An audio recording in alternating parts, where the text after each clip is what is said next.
The alarms screamed through the darkness of space.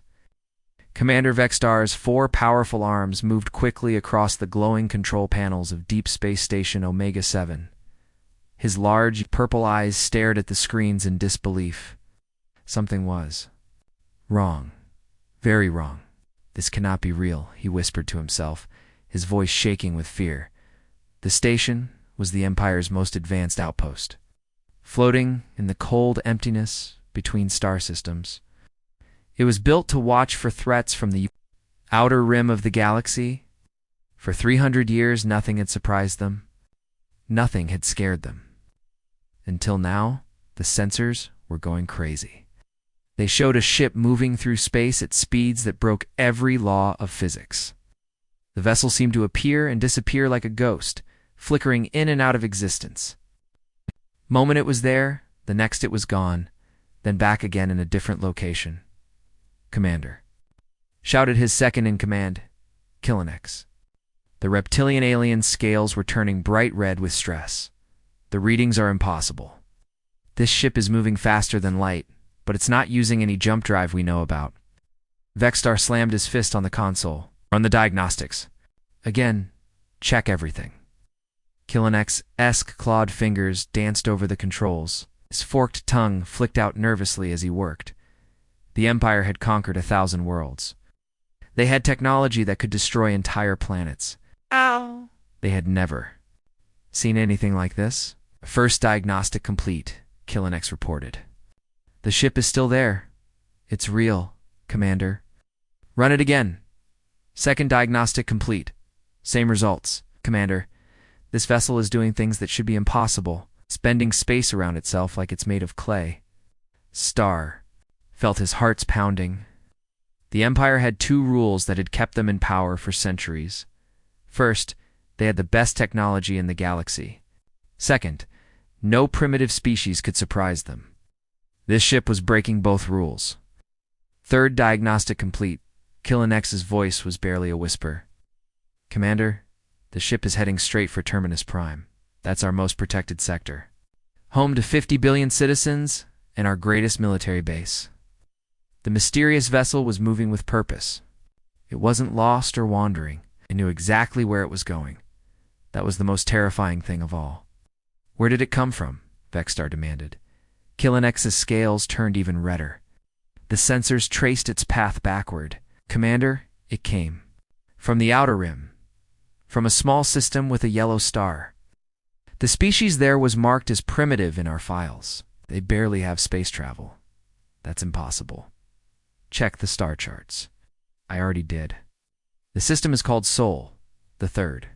Planet is listed as inhabited by basic life forms. Our last survey was 50 years ago. They had just invented simple rockets." Vextar's forearms trembled. 50 years was nothing in galactic time. It was like a single breath to beings who lived for thousands of years. How could any species advance so quickly? "Commander." Voice cracked with panic. "The ship is trying to communicate with us." The main screen flickered to life. Strange signals filled the air, not the usual radio waves or quantum messages the Empire used. These were something else entirely. The signals seemed to be coming from everywhere and nowhere at once. "What frequency are they using?" Vextar asked. "That's the problem, Commander. They're broadcasting on the ancient channels." Vextar's blood froze. The ancient channels were frequencies that had been dead for over 1,000 years. They were used by the first galactic civilizations, species so old that even the Empire's historians had forgotten their names. "How do they know about the ancient channels?" he whispered. Before Kilonex could answer, the mysterious ship did something that made both aliens step backward in terror. It completely vanished from their sensors. Not cloaked, vanished. As if it had never existed at all. But something was left behind. A message appeared on their screens, written in ancient galactic script that hadn't been used in centuries. The words glowed with a soft, golden light. "The children of Earth have grown up." The station fell silent. Even the humming of the machines seemed to stop. Then chaos erupted. "Alert Admiral Korthok," Vextar shouted. "Wake him from his meditation." pod immediately. But Commander, he said never to disturb his 1,000-year sleep unless the Empire itself was in danger. Ada's Vexstar roared. Don't you understand? Something is coming. Something that knows our oldest secrets. Something that can do things we thought were impossible. The humans are not primitive anymore. They've become something else, something beyond our understanding. As emergency lights flashed red throughout the station, Vexstar stared at the empty space where the impossible ship had been. In his 300 years of service, he had seen the Empire crush rebels, destroy planets, and enslave entire species. But he had never seen anything that made him feel this small, this helpless. The children of Earth had grown up, and they were coming home, part. To the fortress world of Terminus Prime had never seen anything like it. The massive planet was covered in metal cities and protected by the largest military base in the galaxy. 50 billion beings lived there, all believing they were safe under the Empire's protection. Giant space stations orbited the world like metal moons, each one armed with enough weapons to destroy a star system. Admiral Korthok stood on the bridge of his flagship, the Eternal Domination. The massive alien was over 10 feet tall, with dark blue skin and silver markings that showed his rank. He had been awakened from his meditation pod just hours ago, and his anger was still burning hot. "Where is this mysterious ship?" he demanded, his voice booming through the bridge. "Sir, we lost contact with it after Deep Space Station Omega-7 detected it," reported his aide, a nervous creature with 6 eyes. "But our sensors are picking up something new." The main screen lit up, showing the space around Terminus Prime. At first, everything looked normal. The usual traffic of cargo ships, military vessels, and civilian transports moved in orderly patterns. Then something appeared that made every officer on the bridge gasp. A ship materialized out of nothing, right in the middle of their most secure space. It was beautiful in a way that made no sense, smooth and curved like it had been grown rather than built. Compared to the massive Imperial warships around it, it looked tiny, almost fragile. "That's it?" Admiral Korthok laughed. "Little thing is what has the Empire so worried? Smaller than our shuttlecraft." Inside the mysterious ship, Captain Lee Junho sat calmly in his command chair. The young Korean man looked completely relaxed, as if appearing in the middle of the Empire's most protected space was perfectly normal. His dark hair was neat and his uniform was simple, nothing like the elaborate robes and armor worn by Imperial officers. "Captain," said Park Min-ho from the tactical station, "we're surrounded by over 200 Imperial warships. Each one is 50 times our size." Junho smiled. "I know. Impressive, isn't it? They really went all out to welcome us." At the communications station, Choi Haijin was monitoring the Imperial channels. Her fingers moved quickly over the controls as she listened to the enemy's panicked messages. "They're demanding we surrender. Captain Admiral Korthok is giving us 60 seconds to comply." 60 seconds? Junho chuckled. "How generous." "Kim So-young, are our systems ready?" The ship's engineer looked up from her station. The young woman's eyes were bright with excitement. Oh.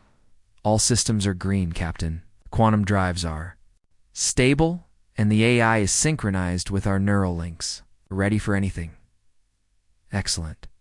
Open a channel to the Imperial fleet." The massive view screen on Admiral Korthok's bridge suddenly showed the interior of the human ship. The Imperial officers had expected to see a primitive, cramped vessel. Instead, they saw something that looked more like a garden than a warship. Plants grew along the walls, and soft light filled the space. The humans moved with calm confidence, as if they owned the galaxy. "This is Captain Lee Junho of the vessel Phoenix Rising," the human said, his voice perfectly calm. "We come in. Peace." Admiral Korthak's laughter boomed across the bridge. "Peace? You dare enter our most sacred space and speak of peace? You're surrounded by the Imperial fleet. Surrender now or be destroyed." Admiral Junho said politely, "We appreciate your enthusiasm, but we're not here to cause trouble. We simply want to pass through your territory." "Pass through?" X voice rose to a roar. "No one passes through Imperial space without permission. You will surrender your vessel and submit to questioning." "I'm afraid that's not possible," Junho replied. We have places to be. The human captain made a small gesture with his hand. Suddenly, every sensor on every Imperial ship began showing impossible readings. The small human vessel was multiplying before their eyes. One ship became 2, then 4, then 8. Within moments, dozens of identical vessels surrounded the Imperial fleet. "What sorcery is this?" Korthok demanded. "Not sorcery," Junho said, with a gentle smile. "Science. We've learned a few things since your last visit to our system." Park Min-ho looked up from his station. "Captain, the Imperial ships are powering up their weapons. They're targeting all of our vessels." "Let them," Junho said calmly. "It's time they learned what humanity has become." Admiral Korthak raised his massive fist. "All ships prepare to fire. Show these primitives the power of the Empire." The space around Terminus Prime suddenly filled with light as hundreds of weapons charged to full power.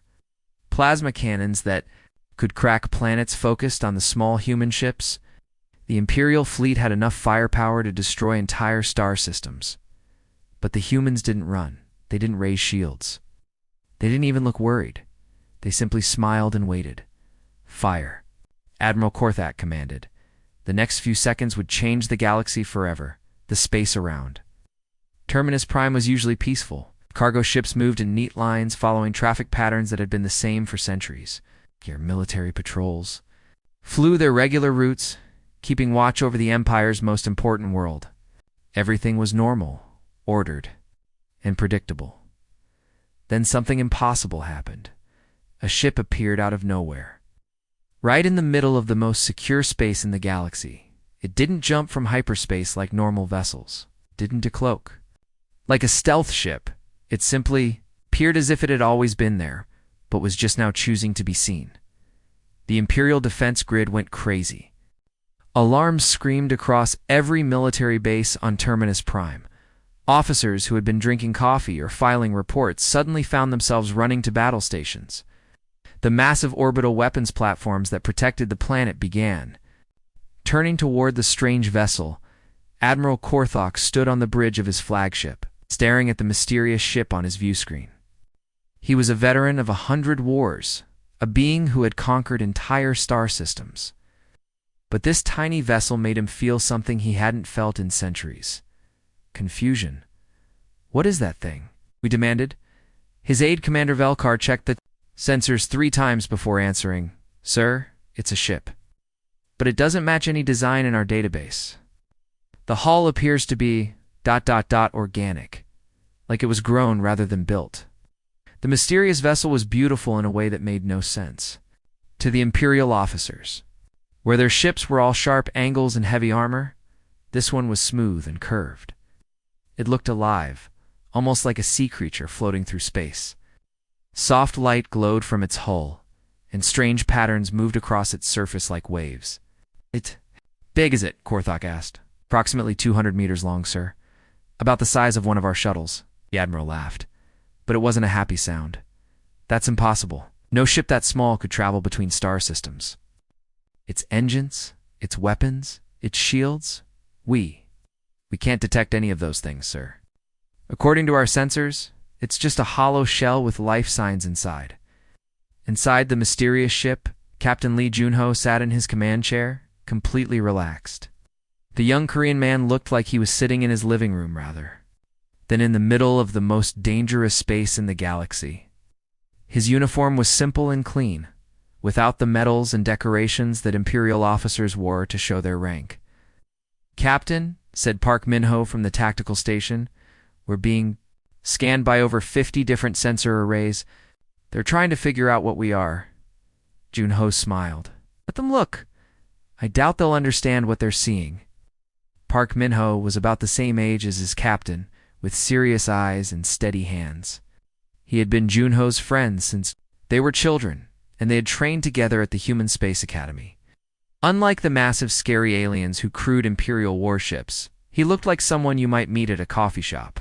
Capta called Choi Hai-jin from the communications station. "We're receiving a transmission from the Imperial fleet. They want to know who we are and how we got here." Hai-jin was the youngest member of the crew, barely 25 years old. Her hair was tied back in a simple ponytail, and she wore the same plain uniform as the rest of the crew. Nothing like the fierce warriors the Empire expected to find on warships. "What's their tone?" Junho asked. "Demanding? Threatening? They're giving us 30 seconds to identify ourselves before they... blast us into atoms." At the engineering station, Kim Soyoung looked up from her controls. "All systems are green, Captain. The AI is synchronized with our neural links, and the quantum drives are stable. We're ready for anything."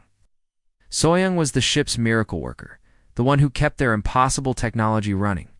She looked like any other young woman, but her mind was connected to the ship's artificial intelligence in ways that would terrify the Empire's scientists. "Excellent," Junho said. "Open a channel to the Imperial fleet." The main screen on Admiral Korthok's bridge suddenly lit up, showing the interior of the human ship. The Imperial officers had expected to see a cramped, primitive vessel filled with crude controls and desperate-looking aliens. Instead, they saw something that looked more like a peaceful garden than a warship. Plants grew along the walls, their leaves glowing with soft light. The air seemed clean and fresh, not recycled and stale like on Imperial ships. The humans moved with calm confidence, as if they owned the galaxy. Everything about them seemed wrong to the Imperial officers, who were used to showing strength. "Through fear and aggression," says Captain Lee Junho of the vessel Phoenix Rising, the human said. His voice was calm and polite, as if he was greeting old friends. "We come in peace and request safe passage through your territory." Admiral Korthok's 4 eyes widened in shock. The human was speaking perfect Imperial Standard, the official language of the Empire. But according to their files, humans had only learned about the Empire's existence 50 years ago. How could they speak the language so perfectly? "You dare enter our most sacred space without permission?" Korthok roared. "You are surrounded by the Imperial fleet. 200 of our finest warships. Each one could destroy your pathetic vessel with a single shot," Admiral Junho said politely. "We appreciate your enthusiasm, but we're not here to cause trouble. Simply want to pass through your territory peacefully." "Peacefully," Korthok's laugh boomed across the bridge. "You think you can ignore Imperial law? You think you can travel through our space like tourists? Surrender now, or face the consequences?" On the human ship, Park Minho checked his tactical displays. "Captain, they're powering up their weapons. Plasma cannons, fusion missiles, gravity bombs, enough firepower to destroy a small moon." "How many ships?" Junho asked. 237, sir. All pointing at us." "Ain't they all much bigger than us?" "Yes, sir. The smallest one is 5 times our size. The largest is like a flying city." Junho nodded thoughtfully. "Perfect. That should make this demonstration even more impressive."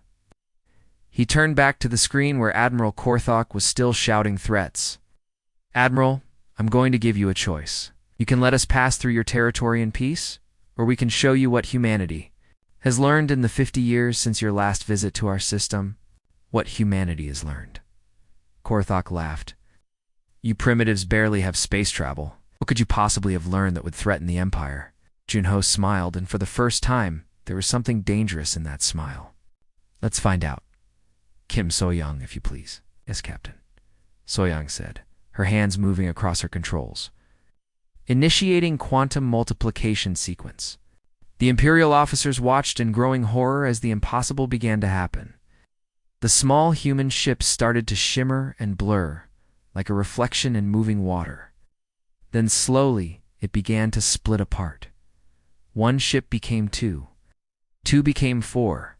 4 became 8. "What sorcery is this?" Korthok demanded. "Not sorcery," Junho replied calmly. "Science. We've learned how to exist in multiple quantum states simultaneously. Each of these ships is equally real and equally capable of independent action." Within minutes, dozens of identical vessels surrounded the Imperial fleet. The humans had gone from being outnumbered 200 to 1 to having equal numbers. And still, the multiplication continued. "Impossible," whispered Commander Velkar. "Matter cannot be created from nothing. It violates every law of physics, your laws of physics," Junho corrected gently. "We've learned to work with different rules." Admiral Korthok's face turned purple with rage. "I don't care if you have 1,000 ships. They're all tiny. One blast from our main guns will destroy them all. Are you sure about that, Admiral? Junho asked. Because I don't think your weapons work the way you think they do. The human captain made a small gesture. With his hand, suddenly, every weapon on every Imperial ship began powering down on its own. The massive plasma cannons that could crack planets went dark. The fusion missiles that could destroy cities became inert. The gravity bombs that could tear apart space itself simply ... stopped working. What have you done? Korthok screamed. We've temporarily convinced your weapons that they don't exist, Junho explained patiently. Don't worry, we'll give them back when we're done talking. The most powerful fleet in the galaxy was now completely defenseless, surrounded by dozens of impossible human ships that had appeared out of nowhere. The Empire's greatest admiral, veteran of countless battles, found himself face to face with beings who could rewrite the laws of reality itself, and the humans were still smiling. Admiral Korthok's massive fist slammed down on the command console with enough force to crack the metal. His dark blue skin had turned almost black with rage, and the silver markings on his face glowed brighter as his anger grew. For 300 years, he had been the Empire's greatest military commander. He had conquered 50 star systems and destroyed entire civilizations. No one had ever dared to mock him like this. Enough games? He roared, his voice echoing through the bridge of the eternal domination. The massive flagship was over 10 kilometers long, bristling with enough weapons to destroy a planet. It was the most powerful warship ever built, and it had never been defeated in battle. Sir, his aide commander Velkar said nervously, perhaps we should try to negotiate with them. If shown abilities we don't understand, negotiate. Korthak, for eyes blazed with fury. I am Admiral Korthak. I have brought the Empire's justice to 1,000 worlds. I do not negotiate with primitives who play tricks with mirrors and smoke. The Admiral turned to his weapons officer, a scarred veteran, named Brixtel. Charge the main plasma cannons to maximum power. Target the largest concentration of these fake ships. Sir, are you sure? If we fire at full power in this crowded space, we might hit civilian vessels. I don't care, Korthak screamed. These humans have made me look like a fool. They will pay for their arrogance. On the Phoenix Rising, Captain Junho sat calmly in his command chair, watching the Imperial flagship power up its weapons. The massive energy buildup was visible even through the view screen, crackling bolts of purple lightning dancing across the ship's hull as it prepared to fire. Captain Park Minho said from the tactical station, "The Eternal Domination is charging its main guns. Power levels are off the charts. That's enough energy to vaporize a small moon." "Fire?" Junho asked. 30 seconds, sir?" Kim So-young looked up from her engineering station. "Should I raise our defenses?" "No," Junho said quietly. "Let them fire. It's time they learned the truth about what we've become." Choi Hai-jin turned from her communications console. "Captain, I'm picking up transmissions from the Imperial fleet. They're placing bets on how quickly we'll be destroyed.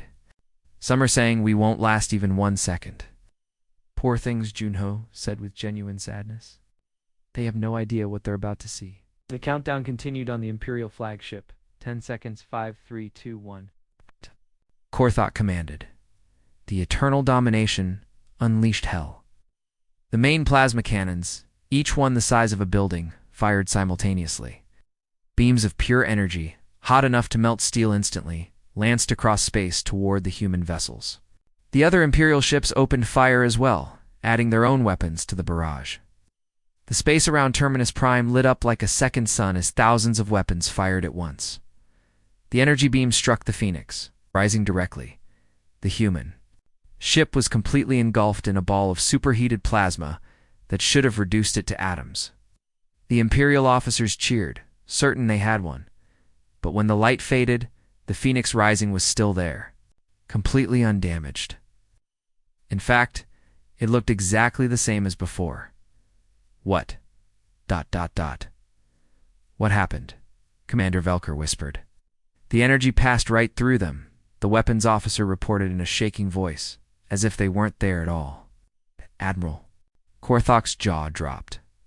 Impossible. No shield can stop that much firepower. Nothing can survive a direct hit from our main guns. Captain Junho's voice came over the communication channels as calm and polite as ever. We didn't come here to fight, Admiral. But we won't be bullied either. How? Korthak demanded. Did you survive? We didn't survive, Junho explained patiently. No. We simply chose not to be in the same reality as your weapons. It's amazing what you can accomplish when you understand that the universe has more dimensions than the three you're used to. The Admiral's mind reeled. You're saying you moved to another dimension? Not moved? Junho corrected. We never left? We're still here, but we're also not here. Quantum physics can be confusing, but once you get the hang of it, it's quite useful. On the Phoenix Rising, Kim So-young's hands danced across her control panels. The ship's AI, a being of pure thought and energy, was connected directly to her mind. Together, they could manipulate the basic forces of reality itself. Captain, she said, I'm detecting increased aggression from the Imperial fleet. They're preparing to fire again. Then perhaps it's time for a proper demonstration, Junho said. Show them what we can do. So-young nodded and closed her eyes. Her consciousness merged with the ship's AI, and together they reached out across space with abilities that would have been called magic by earlier generations. The Imperial fleet suddenly found themselves facing something beyond their worst nightmares. The Phoenix Rising and its dozens of copies began to move, but not in any way that made sense. They phased in and out of existence, appearing behind Imperial ships that had been in front of them moments before. Sir, the sensor officer on the Eternal Domination screamed. They're everywhere, moving through our ships like ghosts. One of the human vessels materialized inside the engine room of an Imperial dreadnought. The crew panicked, expecting to be killed or captured. Instead, the human ship simply turned off their engines. Now destroyed them, not damaged them. Just politely switched them off. What did you do to us? The Imperial captain demanded over the radio. We convinced your engines that they don't want to work right now, came the reply from a cheerful human voice. Don't worry, we'll turn them back on when we're done. The same thing began happening all across the Imperial fleet. The human ships would phase through the hulls of Imperial vessels like they were made of air, then disable key systems with surgical precision. Weapons went offline. Engines stopped working. Life support systems switched to minimum power, but no one was hurt. No one was killed. The humans were defeating the most powerful fleet in the galaxy without firing a single shot. This is impossible, Admiral Korthak raged. Our hulls are made of reinforced titanium. Nothing can pass through solid matter. Admiral Junho's voice was infinitely patient. You're thinking in terms of old physics. Matter is mostly empty space. Once you understand how atoms really work, walking through walls becomes quite simple. Kim So-young opened her eyes and smiled. Captain, would you like me to show them something really impressive? Please do. So-young's consciousness expanded, touching the quantum fields that held matter together. She chose a section of the Eternal Domination's whole, just a small piece, nothing vital. Then, with a thought, she convinced that section that it didn't exist. A chunk of the Imperial flagship's armor, about the size of a house, simply vanished. Not destroyed, not moved. It just, wasn't there anymore. The crew could see through the hole into empty space, but the ship's atmosphere didn't leak out. The hole was perfectly sealed by fields of energy that bent light and air around them, Junho explained. We've learned to work with the universe instead of against it. We've discovered that reality is much more flexible than you think. Admiral? Korthak stared at the impossible hole in his ship's hull. You made part of my ship disappear. Temporarily, Junho assured him. Watch. So-young reversed the process. The missing section of hull faded back into existence perfectly. Restored. Not a single rivet was out of place. How? Korthak whispered. We learned to ask nicely, Junho said. The universe is surprisingly cooperative when you approach it with respect instead of trying to conquer it. All across the Imperial fleet, the same demonstration was repeated. Sections of ships vanished and reappeared. Weapons were disassembled and rebuilt in seconds. Entire vessels were moved from one location to another without their crews feeling any motion at all. The most powerful military force in the galaxy had been reduced to helpless spectators, watching beings who could rewrite the laws of physics with a thought. "We could have destroyed your entire fleet in the first second," Junho said quietly. "But we didn't come here to destroy. Came to introduce ourselves. It's to show you that the universe is bigger and more wonderful than you imagined." Admiral Korthak slumped in his command chair, his rage replaced by something he had never felt before. Fear. Not fear of death, but fear of being completely, utterly outmatched. "What do you want from us?" he asked. "Safe passage," Junho replied. "And perhaps, if you're interested, we could teach you a few things about the universe that you never knew." The Empire's greatest admiral looked at his disabled fleet, then at the impossible human ships that surrounded them. For the first time in his long military career, he had no idea what to do next. The Imperial Palace on Centros Prime had stood for over 3,000 years. Its massive towers reached high into the purple sky, and its halls had witnessed the rise and fall of countless civilizations. The palace had seen victory celebrations after the conquest of entire star systems, and it had weathered the storms of rebellion and war. But in all those centuries, it had never seen anything like the chaos that erupted when the news from Terminus Prime arrived. Emperor Thalmerix was ancient, even by imperial standards. He had ruled for over 800 years, and his body showed the weight of those centuries. Skin was pale gold, covered in ritual scars that told the story of his victories. His 6 arms moved slowly as he read the reports that kept flooding in from across the galaxy. Each report was more impossible than the last. "This cannot be real," he whispered to himself, his voice echoing in the vast throne room. "Tell me, this is some kind of elaborate joke." Grand Admiral Thixara, the Empire's highest military commander, stood before the throne. Her 4 eyes were wide with fear, and her usually perfect uniform was wrinkled from lack of sleep. She had been working for 18 hours straight, trying to understand what was happening to their empire. "Your Majesty," she said, her voice shaking, "I wish I could say it was a joke. But we have confirmation from 17 different star systems. The humans are real, and they're there everywhere." The Emperor's golden eyes narrowed. "Everywhere? What do you mean everywhere, ships, Your Majesty? Human ships appearing in our space without warning. They're not attacking, they're not invading, they're just ... there. Existing wherever they choose to exist." The massive doors of the throne room burst open, and General Zakthar strode in. He was the Empire's greatest military strategist, a being who had conquered 50 worlds and crushed 100 rebellions.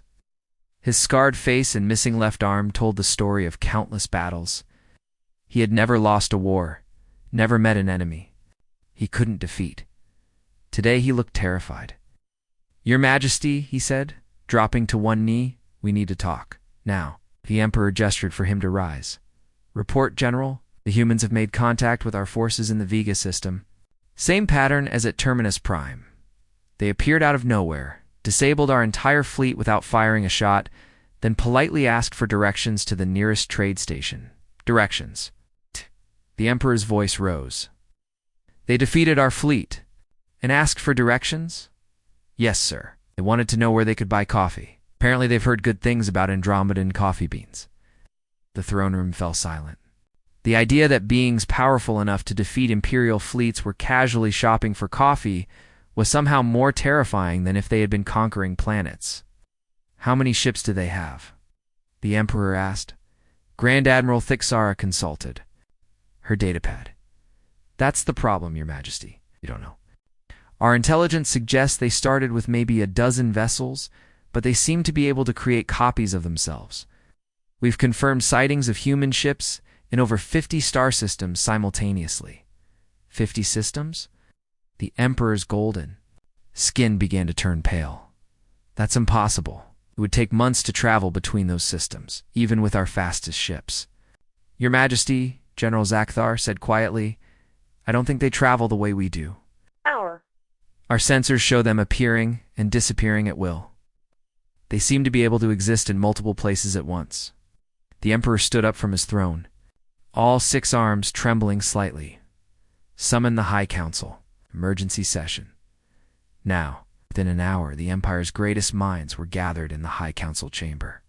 Scientists, generals, admirals, and intelligence chiefs sat around a massive table that had been carved from a single piece of star crystal. These were beings who had conquered galaxies, who had defeated enemies across the known universe. Today, they looked like frightened children. Report, the Emperor commanded. Intelligence Chief Mordenthal, a being with a head like a computer and dozens of mechanical eyes, spoke first. Your Majesty, we've been analyzing the humans for the past 6 hours. What we found is ... disturbing. Disturbing how? They shouldn't exist, sir. According to our files, humans evolved on a small planet in an unremarkable system. Gravity that's too light, atmosphere that's too thin, a sun that's too small. They should have been a minor species, suitable only for labor or simple tasks. Scientist Vexmorian, whose brain had been enhanced with quantum processors, nodded agreement. Our last survey of their system was 50 years ago. They had barely invented space travel, simple chemical rockets, primitive electronics. They were centuries away from developing faster-than-light travel. And now? The Emperor asked. Now? They're demonstrating technology that we can't even understand. They manipulate matter at the quantum level. They exist in multiple dimensions. Simultaneously, they treat our most advanced weapons like toys. General Zakthar slammed his fist on the table. I've been fighting wars for 400 years. We've defeated species with technology we'd never seen before. But these humans, they're not just advanced. They're operating on principles that shouldn't be possible. What do you mean? The Emperor asked. They don't fight, sir. They don't conquer. They don't even seem to care about territory or resources. They appear, they demonstrate their abilities, they ask politely for what they want, and then they leave. Grand Admiral Thixara pulled up a holographic display. Your Majesty, look at this. 3 hours ago, a human ship appeared in the Rigel system. Our forces surrounded it, demanded its surrender. The ship's captain, a young female named Li Sujin, thanked our officers for the warm welcome and asked if they knew where she could find a good library. A library? Yes, sir. She said she was interested in learning about Rigelian poetry. When our forces tried to board her ship, she politely declined and then disappeared, not cloaked, not jumped to hyperspace. She simply stopped existing in our reality. The Emperor's 6 hands covered his face. This is madness. How can we fight beings who treat our military like a minor inconvenience? That's just it, Your Majesty, Chief Scientist Vexmorian said. I don't think they want to fight us. Every report shows the same pattern. They appear, they demonstrate their abilities, they make contact, and then they go about their business. They're not conquering, they're not destroying, they're just ... exploring. Exploring. The Emperor's voice was barely a whisper. Yes, sir. They seem to be tourists. They visit our systems, look around, maybe ask a few questions, and then they leave. It's like they're on vacation. The silence in the chamber was deafening. The Empire's greatest leaders sat in stunned silence, trying to process the impossible truth. They weren't facing an invasion, weren't facing a war, were facing something much more terrifying.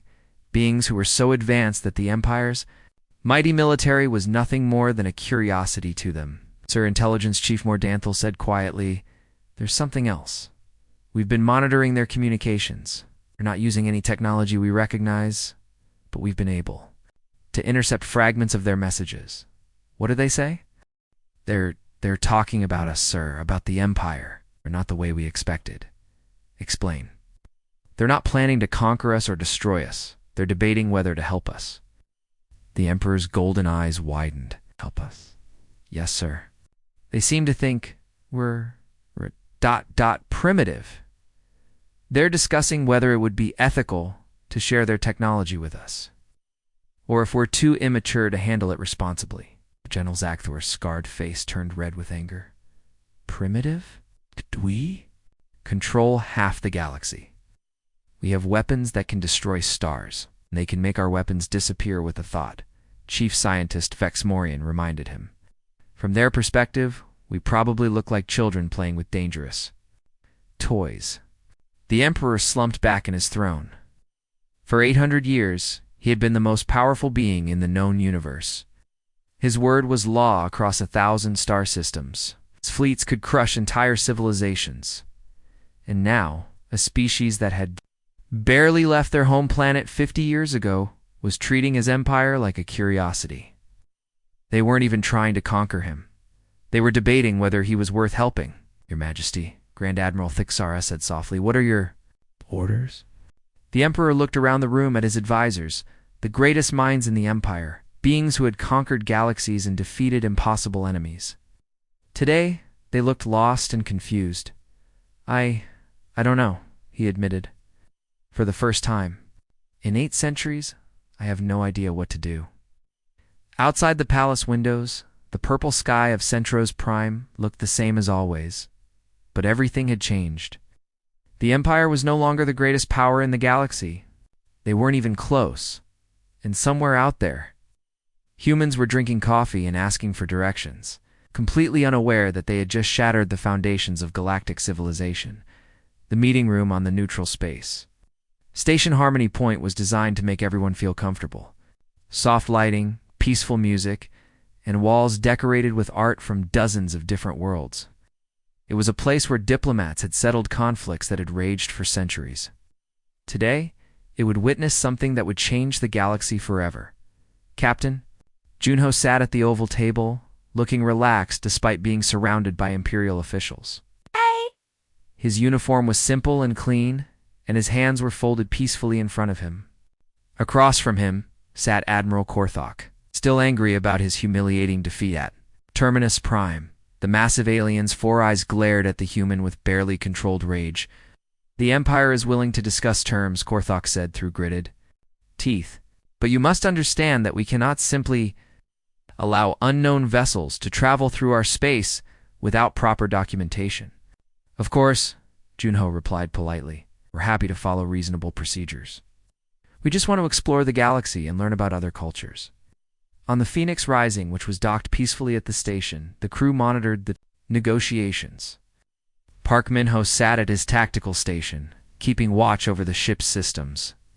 He had been Junho's closest friend since childhood, and he knew his captain better than anyone.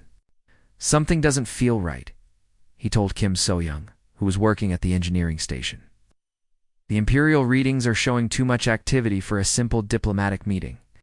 So-young's fingers danced across her controls, interfacing with the ship's AI. "I'm detecting massive energy buildups throughout the Imperial fleet. They're charging weapons and moving into attack positions." At the communications station, Choi Hejin was monitoring all frequencies. Her young face was creased with worry. "Park, I'm picking up encrypted Imperial military communications. They're talking about something called Operation Final Strike." Minho's blood went cold. It's a military term for a surprise attack during peace negotiations. "They're planning to betray us." Back in the meeting room, the negotiations continued. Junho was patiently explaining humanity's desire for peaceful exploration, while Imperial officials made unreasonable demands. But under the table, Admiral Korthok was holding a small device, a signal transmitter that would order the attack. "Require that all human vessels submit to Imperial inspection," Korthok said. "Your technology must be examined and cataloged for security purposes." "I'm afraid that's not possible," Junho replied. "Our technology is integrated with our biology. Can't be separated from us." "Then you leave us no choice," Korthok said, and pressed the button. The Imperial fleet, which had been hiding behind the space station, suddenly appeared. Dozens of massive warships decloaked simultaneously, their weapons already charged and ready. The trap had been perfectly executed. "Phoenix Rising, you are surrounded." Korthok's voice boomed over the communications system. "Surrender immediately, or be destroyed." On the human ship, alarms began screaming. Minho jumped to his feet, his hands flying over the tactical controls. "Captain's in danger. It betrayed the peace talks." "Getting him out of there," So-young said, her mind linking with the ship's AI, initiating emergency extraction. But it was too late. The Imperial ships opened fire, not caring that their own admiral was still on the station. Massive energy. Beams struck the Phoenix Rising before it could shift into its quantum-phased state. The ship, caught completely off guard, shuddered under the assault. Hull breach on Deck 3, Minho shouted over the noise of explosions. They're targeting our core systems. The ship's organic hull rippled and flowed, trying to repair itself, but the damage was too severe. Sparks flew from control panels as systems overloaded. The peaceful, garden-like interior of the ship was suddenly filled with smoke and flames. I'm losing power to the quantum drives, So-Young screamed. We can't phase out. Ow. Minho looked at his tactical display and saw the terrible truth. The Imperial ships were preparing for a second volley, one that would completely destroy the Phoenix Rising. Without the quantum drives, they couldn't escape or defend themselves. There's only one way to save the ship, he said quietly. I have to manually reroute power from the tactical systems to the quantum drives. But that means going into the core chamber. No, Jin shouted. That compartment is flooded with radiation. You'll die. The whole crew will die if I don't try, Minho replied. He was already running toward the door. Tell the captain. Tell him I kept my promise. The core chamber was a nightmare of sparking wires and deadly radiation. Minho's hands shook as he worked to reroute the power systems. His radiation monitor was screaming warnings, but he ignored it. His friends needed him. His captain needed him. The Imperial ships fired again. This time their weapons punched through the Phoenix Rising's hull and struck the core chamber directly. The explosion threw Minho against the wall, and he felt something inside him break, but his hands kept working. Even as his vision blurred and his strength faded, he continued to reroute the power. The quantum drives flickered to life, just as the third Imperial volley arrived. So-Young felt the ship phase partially into quantum space. It's just enough to avoid complete destruction. Minho did it. He saved us. But when they reached the core chamber, they found Minho lying unconscious in a pool of his own blood. His radiation exposure was fatal, and his injuries were too severe for even their advanced medical technology to heal. Captain Junho, who had been transported back to the ship during the attack, knelt beside his oldest friend. Opened weakly, Captain, he whispered. I'm sorry. I couldn't save the ship completely. You've saved all of us, Junho said, tears streaming down his face. You're a hero. Minho's hand gripped his captain's arm. Promise me something. Let them make us like them. Don't let this turn us into monsters. I promise, Junho said. Good, Minho whispered. The universe needs people who choose to be better. His eyes closed and he was gone. The Phoenix Rising drifted in space, badly damaged but still alive. The Imperial fleet moved in for the kill, expecting to finish off the crippled human ship. But something was happening that they couldn't understand. The ship's organic hull began to ripple and change. The damage was healing, but not in the way it had before. The ship was becoming something new, something angry. The peaceful garden interior was transforming into something that looked more like a storm. At the communications station, Choi Ha-jin was crying as she worked. Her fingers moved across the controls with desperate speed. I'm establishing quantum links with every human vessel in the galaxy, she said through her tears.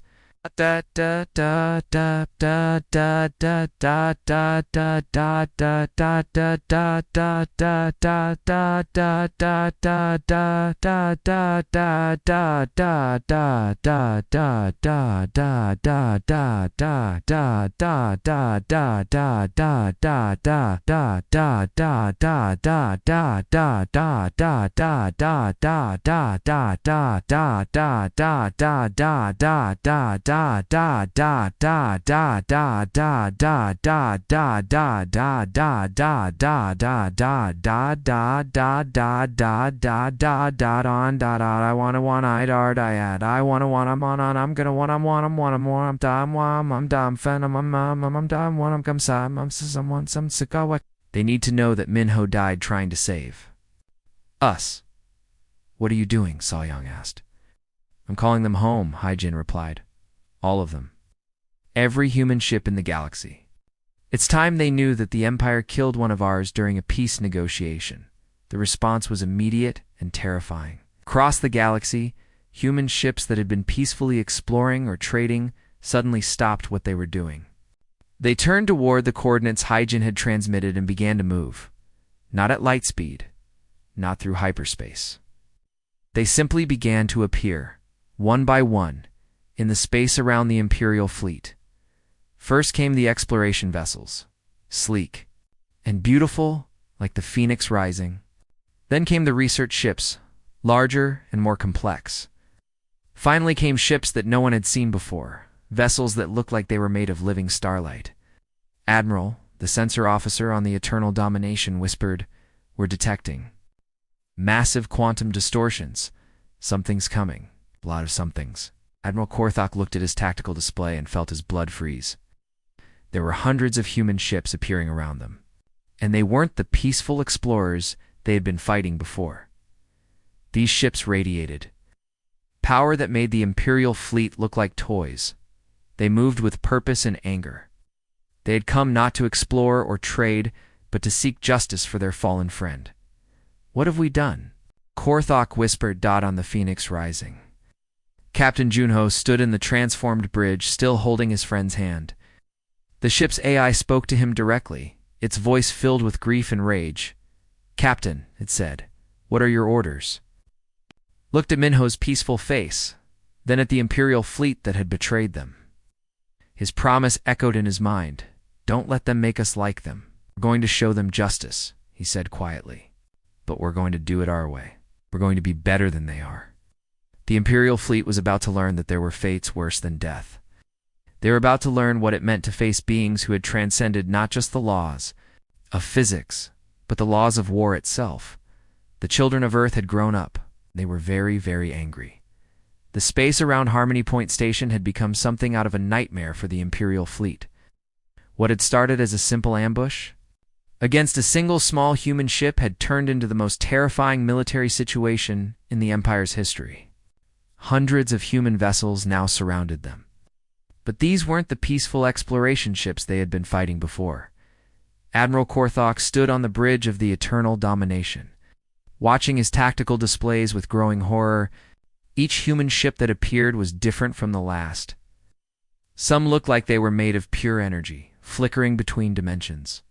Others appeared to be constructed from materials that shouldn't exist, metals that bent light around them, hulls that seemed to be alive and breathing. "Admiral," his sensor officer said in a shaking voice, "I'm detecting power readings that don't make sense. Some of these ships are generating more energy than our entire fleet combined." "How is that possible?" Korthok demanded. "Even our largest dreadnoughts can't generate that much power." "Sir, I don't think they're using conventional power sources. The energy signatures they're unlike anything in our database." On the Phoenix Rising, Captain Junho stood beside his friend's body, but he was no longer the same man who had entered the peace negotiations. Minho's death had changed something fundamental inside him. His calm, peaceful demeanor was still there, but underneath it was something harder, more determined. "Kim So-young," he said quietly, "you're now our acting tactical officer. What can you tell me about the Imperial fleet?" So-young had been crying for her fallen friend, but now she wiped away her tears and focused on her new duties. Her connection to the ship's AI had deepened, and she could feel the quantum fields that held matter together. "Captain," she said, "their weapons are still charged and ready. They're trying to decide whether to continue the attack or attempt to retreat." "And the other human ships? They're waiting for your orders, sir?" "All of them are linked through the quantum communication network. They're ready to follow your lead." Captain Junho looked at the hundreds of human vessels on his view screen. Each one represented the dream of peaceful exploration that he and Minho had shared. That dream had been shattered by Imperial treachery. "Open a channel to the Imperial fleet," he said. Admiral Korthok's face appeared on the main screen, and for the first time, the massive alien looked genuinely afraid. "Human Captain, I demand to know why you've brought a fleet into our space. This is an act of war." "No, Admiral," Junho replied, his voice calm, but carrying a weight that made the Imperial officer take a step backward. "No, what you did was an act of war. You attacked us during peace negotiations. You killed one of my crew members while he was trying to save lives. It was a military decision. It was murder," Junho interrupted. You broke the oldest law in the galaxy, the sanctity of diplomatic meetings. You chose violence over peace. Now you'll learn why that was a mistake.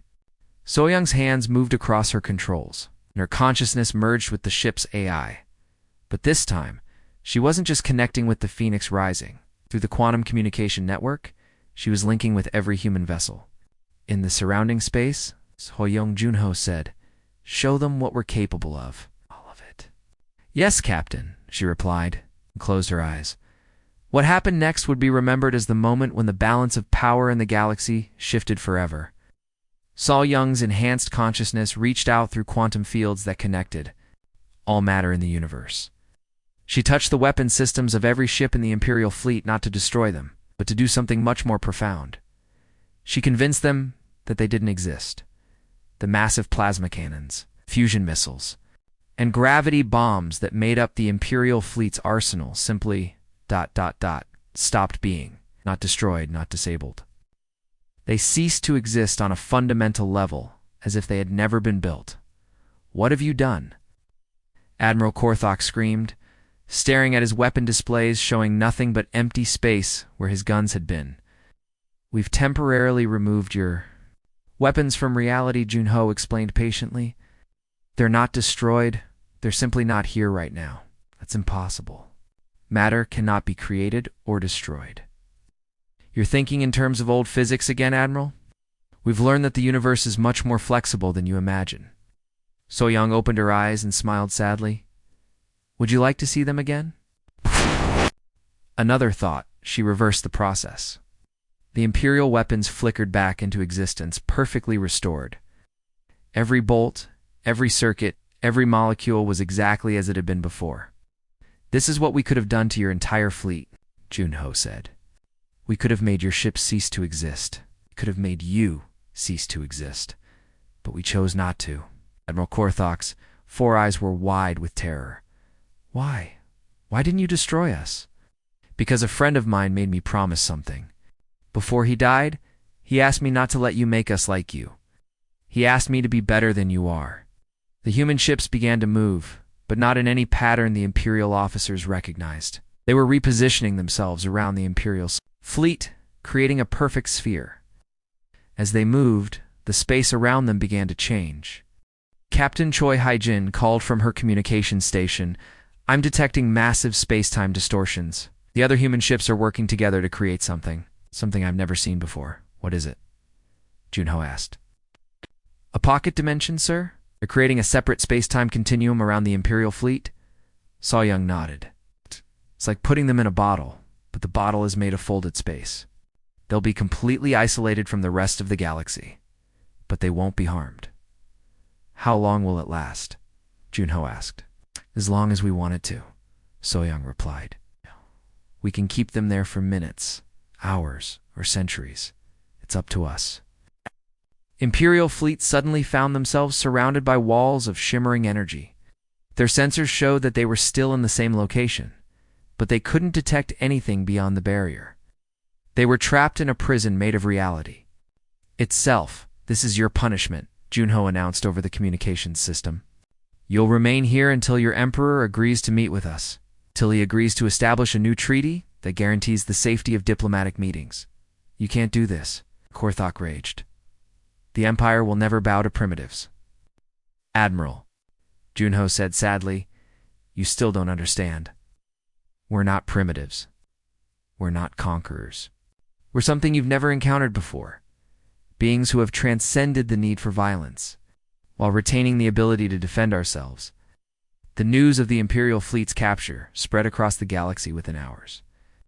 On the Imperial capital of Centros Prime, Emperor Thelmurix received reports that seemed like science fiction. His most powerful fleet, led by his greatest admiral, had been defeated and imprisoned by beings who could manipulate the fundamental forces of reality. "Your Majesty," Grand Admiral Thixara said, "we have to face the truth. The humans aren't just technologically advanced. They've evolved beyond our understanding. They could destroy our entire civilization with a thought." Emperor Thelmurix, who had ruled for 8 centuries, found himself facing a choice that no emperor had ever faced before. He could continue to fight beings who had demonstrated they could remove his weapons from existence itself, or he could accept a new reality. "Contact the humans," he said quietly. "Tell them I'll meet with them. Tell them I'll negotiate." 3. Days later, the pocket dimension around the Imperial fleet dissolved, and the ships found themselves free. But they were no longer the same proud vessels that had entered the trap. They had spent 3 days watching human ships perform feats that defied every law of physics they knew. The peace treaty that followed was unlike anything in galactic history. For the first time, the Empire didn't dictate terms to a conquered species. Instead, they found themselves agreeing to respect human sovereignty and guarantee the safety of diplomatic meetings. 6 months later, Captain Junho stood in a small garden on Earth, talking to an elderly Korean couple. Mr. and Mrs. Park had been waiting for news of their son for weeks. "He died saving us," Junho told them, tears streaming down his face. "He died saving everyone on our ship. He was the bravest man I ever knew." Mrs. Park took his hand. "What were his last words?" "Said to tell you that we kept our humanity, even among the stars. He said the universe needs people who choose to be better." Mr. Park nodded, his eyes wet with tears. "That sounds like our Minho. He always wanted to make the world better." As Junho walked away from the garden, he looked up at the stars. The galaxy had changed forever. The Empire no longer ruled through fear and violence. Other species were beginning to demand their own rights. And somewhere out there, human ships continued to explore, to learn, and to show the galaxy what it is. Meant to be truly civilized, the children of Earth had grown up, and they had chosen to be better.